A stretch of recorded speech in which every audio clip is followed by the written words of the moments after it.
IT에 관한 이야기를 가장 쉽게 전달해드리는 시간, 이인복의 IT 트렌드를 읽다, 일상 IT입니다. 자, 오늘 여러분들 월요 IT 시간입니다. IT에 대한 이야기 쉽게 전달해드릴 수 있도록 할게요. 오늘 첫 번째 이야기는 GPT 스토어 이야기 가지고 왔습니다.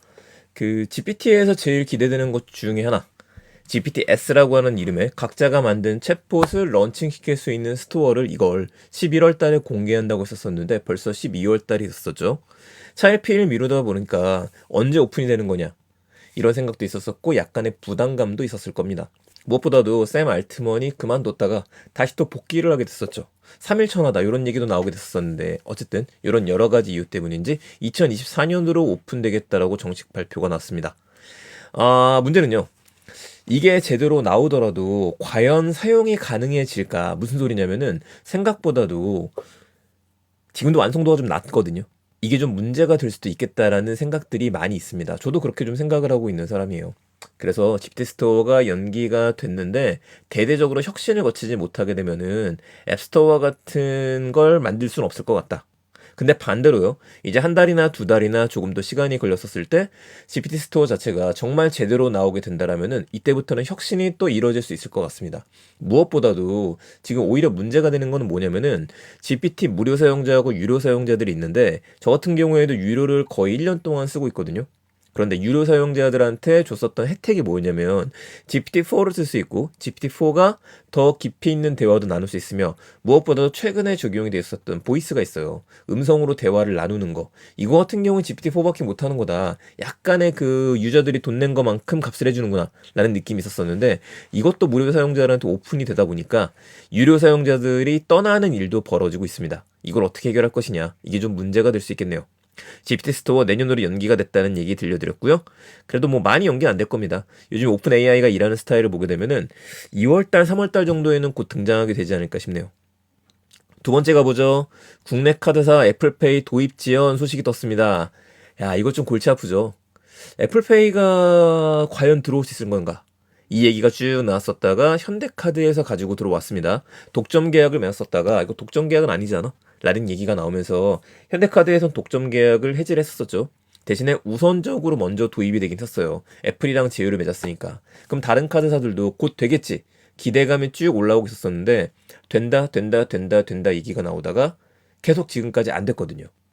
이유는 여러 가지가 있을 겁니다.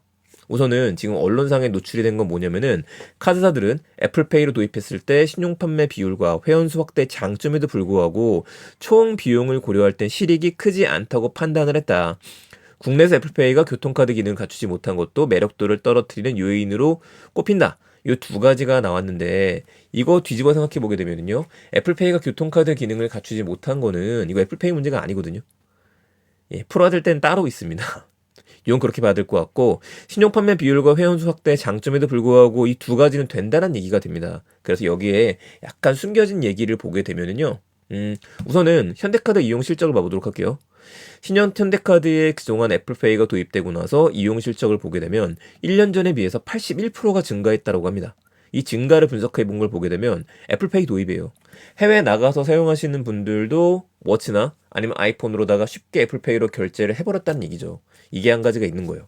그래서 경쟁사의 해외 이용액 증가율의 2배에 달한다라는 얘기가 나왔죠. 현대카드 애플페이 도입 후 회원수가 증가했다라는 얘기 쭉 나왔었고요. 자, 그렇다라고 한다면은 우리 볼 수 있는 거는 뭐냐? 첫 번째는 카드사의 득실을 따져봐야 되는데 이 수수료 문제를 빼놓을 수가 없습니다.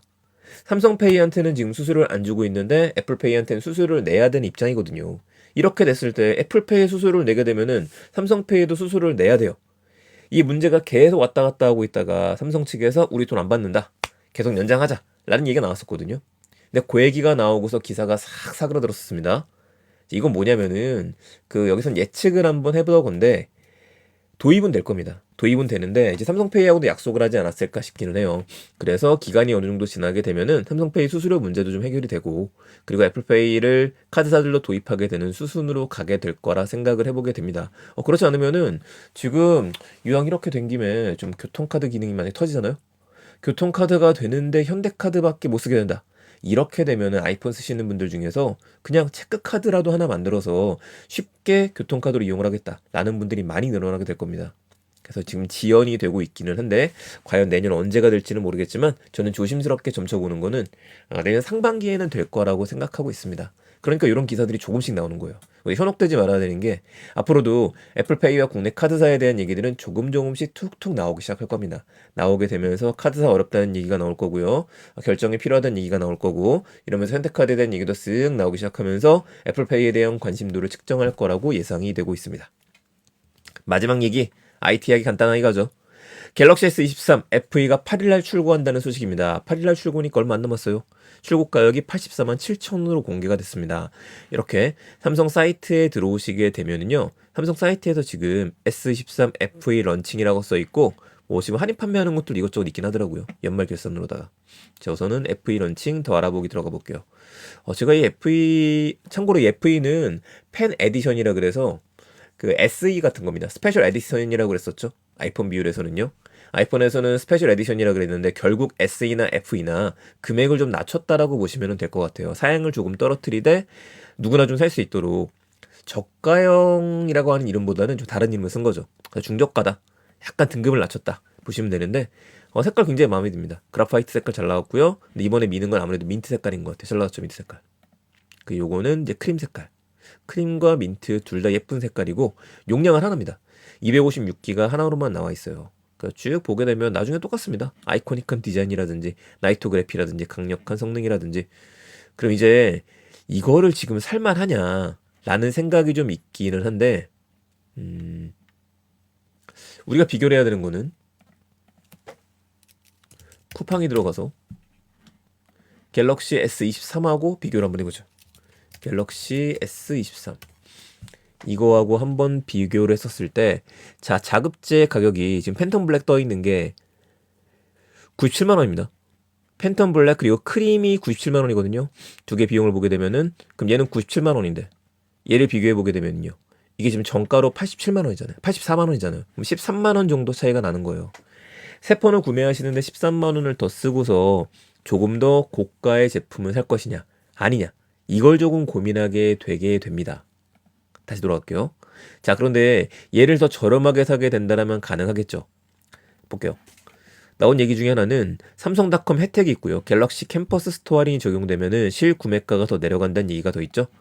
캠퍼스 스토어 할인 같은 경우에는 이제 학생 할인이다 보니까 이거는 빼고서 삼성닷컴 혜택가가 들어가게 되는데 이게 얼마 정도까지 먹여줄 수 있느냐 이게 좀 예상이 좀 안 되고 있긴 합니다. 그런데 예전에도 비용이 대충 나왔던 걸 계산해 보게 되면은 4만 원 정도? 한 10만 원 정도 빼주는 가격이 될 거예요.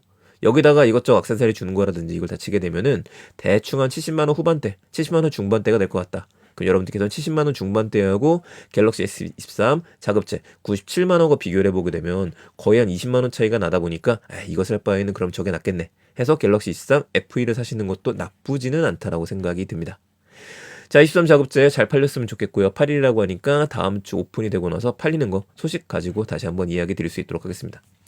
이번 주 IT 소식 GPT 스토어 2024 오픈 연기에 대한 얘기, 국내 카드사 애플페이 도입 지원됐다는 소식, 갤럭시 23 FE 8일 출고 예정 세 가지로 마무리하겠습니다. 좋은 하루 되시고요. 저는 내일 또 더 재밌는 이야기들 있으면 바로 정리해서 찾아뵙겠습니다. 감사합니다. 일상 IT였습니다. 좋은 하루 되세요.